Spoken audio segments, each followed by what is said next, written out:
अगर एक को हराने के लिए सारे दल एक हैं, सारे बिल्ली कुत्ते एक जगह इकट्ठे हैं, तो इसका मतलब क्या है? नहीं, दल तो उनके में भी 38 है ना।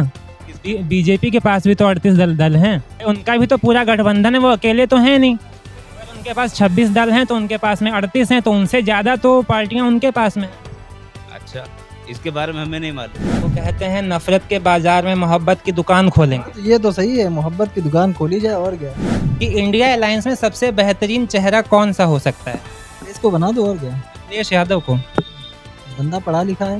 लिखे तो राहुल गांधी भी, हाँ। तो पप्पू हैं। अरे नहीं यार, हम क्यों गए। 24 का चुनाव आ रहा है।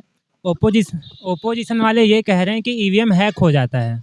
आप क्या मानते हैं कि आने वाला चुनाव ईवीएम से होना चाहिए कि बैलेट पेपर से? उनको तो हमेशा लगता है कि चोर चोरी ही करेगा ना, तो वो बेईमान आदमी वैसे ही हैं हमारी नज़रों में, ओपोजिशन वाले।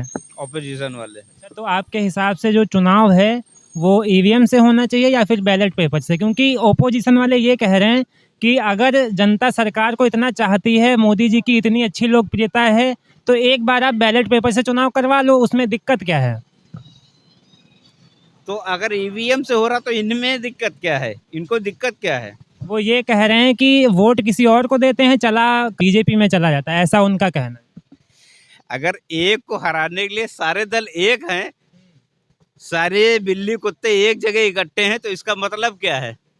नहीं, दल तो उनके में भी 38 है ना। बीजेपी के पास भी तो 38 दल हैं। भाई उनका भी तो पूरा गठबंधन है, वो अकेले तो हैं नहीं। अगर उनके पास 26 दल हैं तो उनके पास में 38 हैं, तो उनसे ज़्यादा तो पार्टियां उनके पास में हैं। अच्छा, इसके बारे में हमें नहीं मालूम। आने वाला लोकसभा का जो अभी चुनाव है, 2-3 महीने ही बचे हैं, अभी शुरू हो जाएगा अप्रैल में। तो इसका जो इलेक्शन है वो ईवीएम से होना चाहिए या फिर बैलेट पेपर से? हमें तो ईवीएम से ही। ईवीएम से। चलिए, शुक्रिया। आने वाला चुनाव ईवीएम से होना चाहिए या फिर बैलेट पेपर से? सरकार का नाम नहीं लेना, ना किसी नेता का, बस आपको अपनी राय देनी है। राय क्या देश में, तो उससे चिट्ठी वाला पढ़ना चाहिए हमको लग रहा है। बैलेट पेपर से होना चाहिए। हाँ। ठप्पा लगाने वाला। आने वाला जो चुनाव है उसमें वोट ईवीएम से होना चाहिए कि बैलेट पेपर से? आप भाई हम बता नहीं पाएंगे। नहीं, आप मतलब आप चाहते क्या हैं? अभी हमारा कोई चिन्ह नहीं है ना, इसलिए हम कुछ नहीं जानते। आप वोट नहीं अभी देने जाते हैं? अभी नहीं जाते हैं। वोटर आईडी तो होगा आपका। कुछ नहीं है। भैया, आने वाला चुनाव ईवीएम से होना चाहिए या फिर बैलेट पेपर से? थोड़ी देर बंद कर देंगे आप। पेपर से करो। हाँ? बैलेट पेपर से कराओ। ईवीएम में मतलब निष्पक्षता नहीं है। नहीं भाई, बैलेट पेपर से कराओ, सही रही है।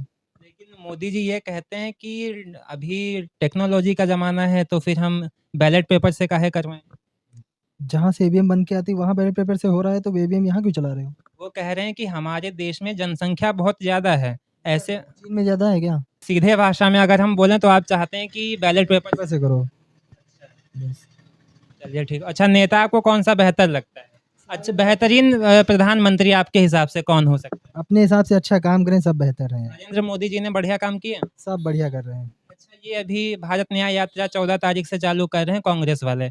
आपको लग रहा है कि आने वाले चुनाव में इसका कुछ फायदा इंडिया अलायंस को देखने को मिलेगा? क्या चालू कर रहे हैं। भारत जोड़ो न्याय यात्रा भी 14 तारीख से वो स्टार्ट कर रहे हैं। ये मणिपुर से होकर के मुंबई में खत्म होगी। भारत में अलग अलग है क्या, सब है तो एक ही में। वो ये कह रहे हैं कि हम नफरत को मिटाने के लिए ये हम यात्राएं मतलब कर रहे हैं। जैसे अभी भारत जोड़ो यात्रा किया गया था, फिर यूपी में अजय राय की तरफ से यूपी जोड़ो यात्रा की गई है, अभी वो समाप्त हो गई है। अब उन्होंने कहा है कि हम भारत जोड़ो न्याय यात्रा चालू करेंगे। नहीं यार, जो जिसे चाहे उसे वोट देगा और क्या, इससे उससे क्या फर्क पड़ेगा, क्या दिक्कत क्या है।